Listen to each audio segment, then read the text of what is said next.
My name is Glen Hodges. Today I'll be reading for Darcy and Thomas. She what? What did she say to you? She said they met at a salon in London in January and they have been corresponding since. January? Nearly a year and she's been writing and receiving and she never mentioned it. Not to you, not to me. She told Kitty. Kitty says he's quite nice. Oh, lovely. If Kitty says he's quite nice, then it's utterly liberated.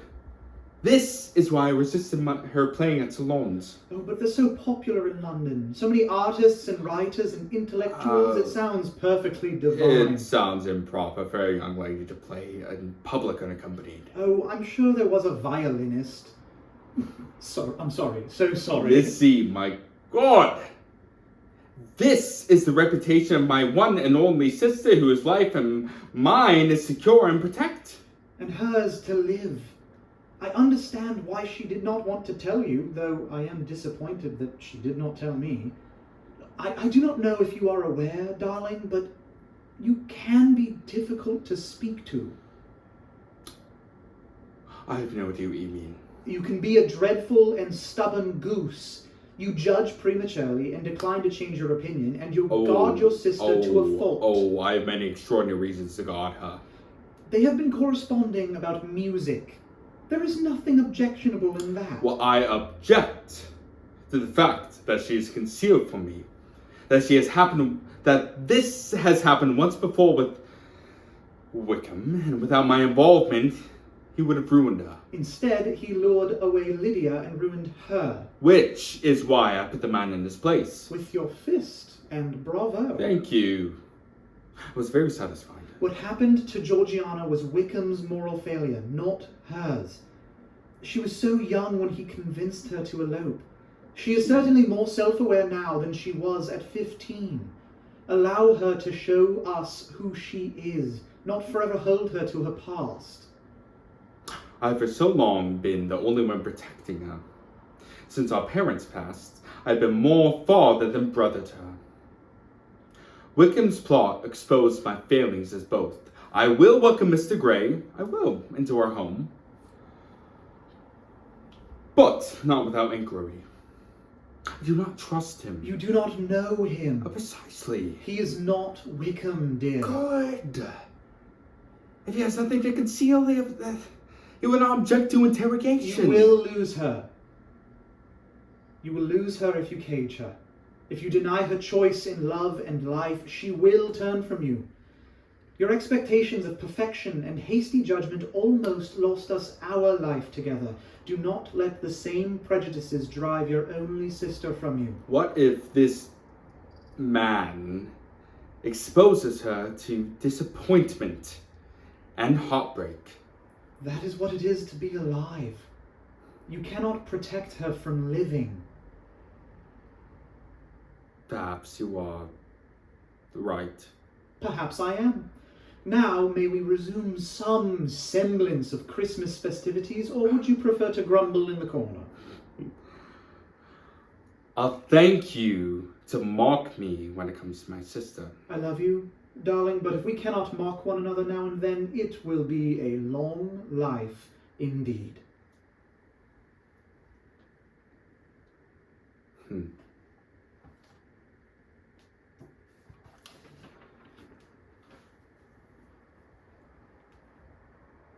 Henry, where have you been hiding all afternoon? I was preparing, practicing so as to do better. Better than this morning.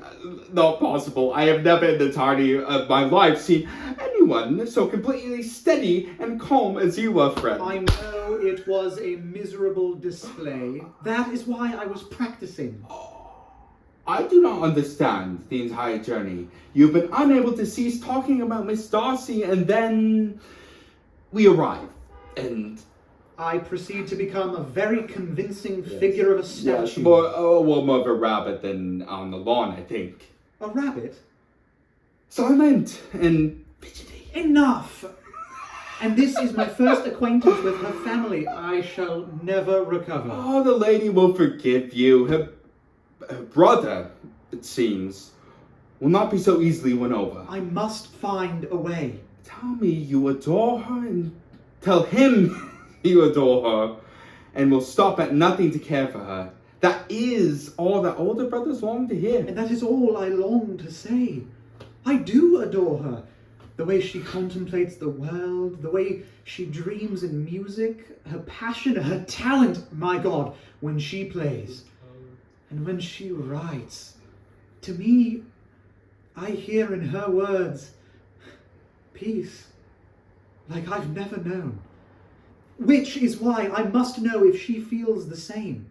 To have come all this way and not tell her. That you should tell her. I want to, but that would also mean telling her the rest.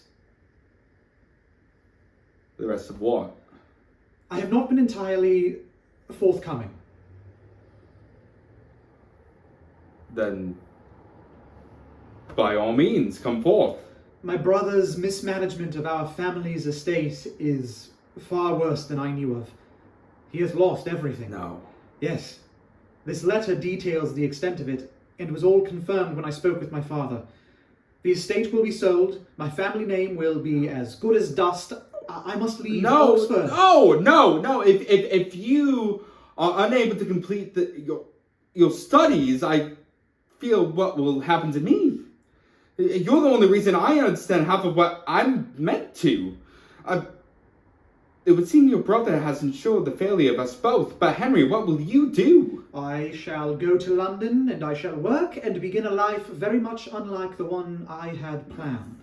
Friend, I will help you in any way I can. You must know that. I do, but I cannot accept your charity. And there is more. More. In that same letter detailing my family shame, my father presented me with an alternative solution. Yes. In my absence from home, he has made an arrangement between myself and a young lady. Our families have known each other since before we were born, and to many minds there is no question about the match. She is an only child, stands to inherit everything. The bond would secure our family's debts and allow us to rebuild our reputation. She is an agreeable girl, but... But she is not Miss Darcy. No. I would marry Miss Darcy this moment if I knew her heart. But when she learns of my family, what will she feel then? These things cannot be concealed for long, and I needed to tell her before she found out from rumours of gossip. And even if she does feel what I hope she does, would her brother allow it? If there is even a chance, then I will tell my father and mother that I cannot marry. Ask her. Right away.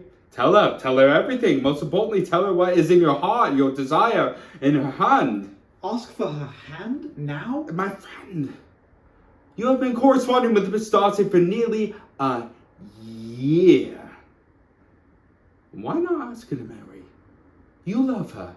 She loves you. Firstly, how do you know that? Secondly, even if she does, it does not matter if I cannot provide for her.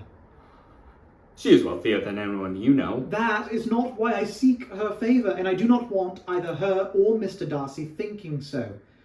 He has obvious expectations of the man his sister will marry. What do I have to offer? You have your kindness, your brilliance, your potential, and that is all any young lady wants. I'd hoped to have had more time, to become the man she deserves. But then this letter arrived, and I find myself here unable to determine how to proceed.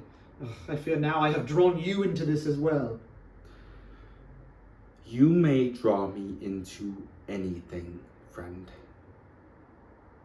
I'm having a lovely time. Be not fearful, Henry. You are remarkable. And if your inability to take her eyes from yours is any indication, she already thinks as much. Simply say what is in your heart. Well, To her. Say it to her. Not to me, to her. Besides, what do you have to lose? Your brother has already lost it all. You are not as amusing as you think you are. Oh, I certainly am. Thank you.